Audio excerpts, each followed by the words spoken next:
Hello student, today I will discuss about some important points of set theory. That is first, the order of listing the element in the set can be changed. It means that कि अगर उस set के elements किसी भी sequence में लिखे हैं तो उसको चेंज करने पर उस सेट के सेंस में कोई भी इफेक्ट नहीं पड़ता. Second, if one or more elements in a set are repeated then the set remains the same. अगर किसी सेट में एक से अधिक सेम एलिमेंट को हम रिपीट कर देते हैं तो सेट के सेंस में कोई भी इफेक्ट नहीं पड़ता है. Third, each element of the set is listed once and only once. अगर किसी सेट में एक से अधिक सेम एलिमेंट्स लिखे हों तो उसको हम केवल वन टाइम्स ही उसमें लिखेंगे. मोर देन वन एलिमेंट्स अगर उसमें रिपीट हो रहे हैं तो मीनिंगलेस होते हैं, उनका कोई मतलब नहीं होता है.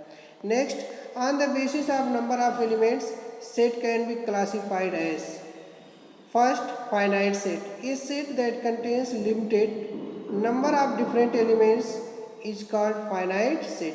ऐसा सेट जिसके एलिमेंट्स को हम काउंट कर सकते हैं, इजीली उसको कोई उसमें प्रॉब्लम ना हो, तो उस सेट को हम क्या कहते हैं? फाइनाइट सेट कहते हैं. Second, infinite set.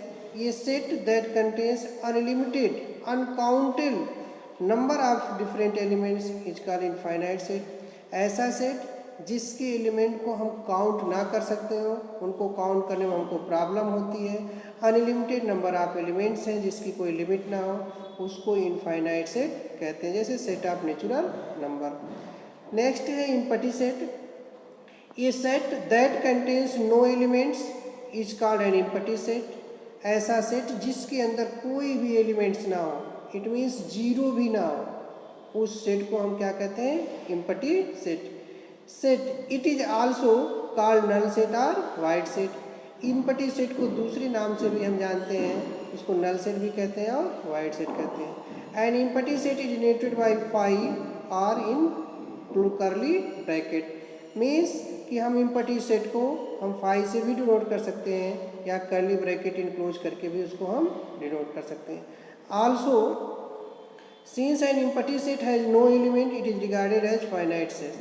Since empty set में कोई एलिमेंट्स नहीं होता है, फिर भी एक इनफाइनाइट नहीं, इसको हम फाइनाइट सेट कहते हैं. मीन्स इम्पटी सेट भी एक फाइनाइट सेट कहा जाता है जो कि इसमें कोई एलिमेंट नहीं होता है. Next topic, the number of distinct element in a finite set A is called cardinal number. किसी भी सेट का कार्डिनल नंबर उसमें सेट में जितने डिफरेंट नंबर ऑफ एलिमेंट्स होते हैं उनकी जो संख्या होती है उसी को हम क्या कहते हैं? कार्डिनल नंबर ऑफ सेट कहते हैं. It is denoted by an A. इसको स्मॉल एन ए से क्या करते हैं? रिप्रेजेंट करते हैं. Second, as the empty set has no element therefore its cardinal number is zero. क्योंकि इम्पटी सेट में कोई एलिमेंट्स नहीं होता है, इसलिए इसका कार्डिनल नंबर क्या होता है? जीरो होता है. Next, A set can also be represented using A Venn diagram. When diagram means इसको ज्योमेट्री हम कैसे रिप्रेजेंट कर सकते हैं, कैसे आपको समझा सकते हैं. How you can understood the mathematical term into geometrical term. Venn diagram are closed figure such as square, rectangle, circle, etc. Means Venn diagram को हम स्क्वायर के भी अंदर समझा सकते हैं, रेक्टेंगल के अंदर भी इसको ले सकते हैं और सर्कल के अंदर भी सकते हैं. ऐसे तमाम फिगर होते हैं जिसके अंदर हम उसको ले करके अंडरस्टूड करके उसको समझ सकते हैं. Inside which some point are mark the closed figure represents a set and the point mark inside it represent the element of set. Means जो ये क्लोज्ड फिगर होता है वो सेट को रिप्रेजेंट करता है और इसके अंदर जो पॉइंट मार्क होते हैं A, E, M, R, I and so on, ये इसके एलिमेंट को क्या करते हैं? रिप्रेजेंट करते हैं. For example, consider the set of letters in the word America.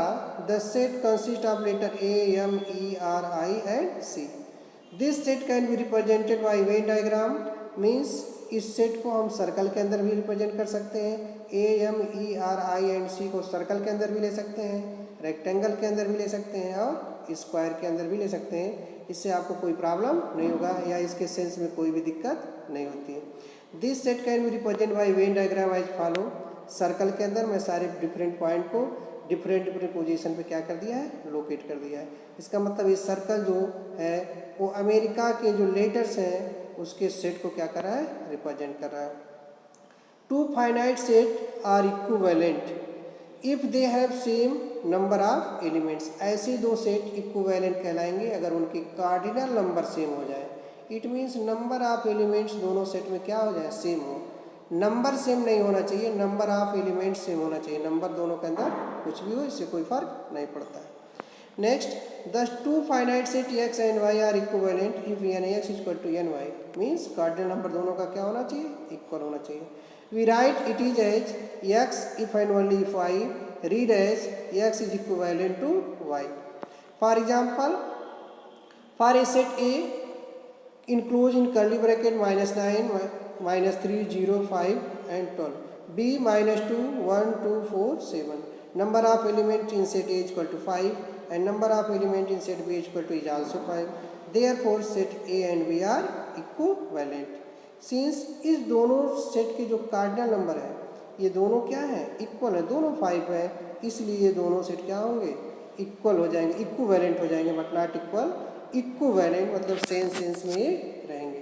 Clear.